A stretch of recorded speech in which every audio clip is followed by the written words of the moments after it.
Hello dears, എല്ലാവർക്കും നമസ്കാരം. അപ്പം ഇതാ കണ്ടില്ലേ, കുറേ നാളുകളായി നമുക്ക് കിളിമീൻ കിട്ടിയിട്ട് കേട്ടോ. കിളിമീൻ ഉണ്ടായിരുന്നു, പക്ഷേ ഇത്ര വലിപ്പമുള്ള കിളിമീനൊന്നും കിട്ടുന്നില്ലായിരുന്നല്ലോ. അപ്പോഴാണ് വലിയ കിളിമീൻ കിട്ടിയത്. അപ്പോൾ അവിടെ ചെന്നപ്പോഴേ പറഞ്ഞു കിളിമീൻ ആദ്യമേ ഫ്രൈ ചെയ്താൽ മതി എന്നുള്ള കണക്കുള്ളിൽ വാങ്ങിക്കാൻ ചെന്നപ്പോഴേ പറഞ്ഞു കേട്ടോ. അങ്ങനെയാണ് അത് ഫ്രൈ ചെയ്യാനായിട്ട് നമ്മൾ വെട്ടി ക്ലീൻ ചെയ്ത് മസാലയൊക്കെ പറ്റിയെടുത്ത് കേട്ടോ. അപ്പോൾ ഇവിടെ സാധാരണ കറി വയ്ക്കാനായിട്ട് കിളിമീൻ എടുക്കാറില്ല, കാരണം കറി വയ്ക്കുന്ന അത്ര ആർക്കും ഇഷ്ടമല്ല. സാധാരണ ഫ്രൈ ആണ് ഇവിടെ പ്രിയം എല്ലാവർക്കും. കിളിമീനൊക്കെ ആണെന്നുണ്ടെങ്കിൽ മീൻ കറി കൂട്ടും, കിളിമീനൊക്കെ ആണെങ്കിൽ ഫ്രൈ ആണ് ഇഷ്ടം കേട്ടോ.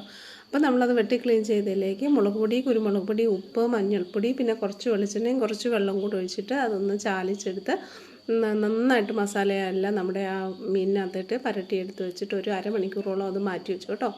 അരമണിക്കൂറൊന്നും മാറ്റി വെക്കണമെന്നില്ല, നമുക്കൊരു 15 മിനിറ്റ് കഴിഞ്ഞാണേലും എടുക്കാം. പക്ഷേ എനിക്ക് അതിൻ്റെ ഇടയ്ക്ക് കുറച്ച് പണികളൊക്കെ ഉണ്ടായതുകൊണ്ട് അത്ര നേരം അത് അരപ്പ് പിടിക്കാനായിട്ട് അവിടെ ഇരുന്നു കേട്ടോ. പിന്നെ ഇഞ്ചി വെളുത്തുള്ളി വേണമെങ്കിൽ നമുക്ക് ചേർക്കാം, ഞാനിതിൽ ചേർത്തില്ല. ഇവിടെ ഒരാൾക്ക് ഇഞ്ചി വെളുത്തുള്ളി ടേസ്റ്റ് അത്ര പ്രിയമില്ലാത്തതുകൊണ്ട് ചിലപ്പോൾ കഴിച്ചില്ല എന്ന് വരും മോന്, അപ്പോൾ പിന്നെ അതുകൊണ്ട് ഞാൻ ചേർത്തില്ല കേട്ടോ. അപ്പോൾ ഫ്രൈ എന്ന് പറഞ്ഞിരുന്നിട്ട് വെളുത്തുള്ളി ടേസ്റ്റ് കൊണ്ട് ഇനിയും കഴിക്കാതിരിക്കേണ്ടത് കൊണ്ടാണ് ഞാനത് ചേർക്കാഞ്ഞത്. പക്ഷേ അതും കൂടെ ചേർക്കുകയാണെങ്കിൽ നമ്മുടെ ഫിഷ് ഫ്രൈക്കൊക്കെ ഒരു പ്രത്യേക ടേസ്റ്റ് ഉണ്ടാകും കേട്ടോ.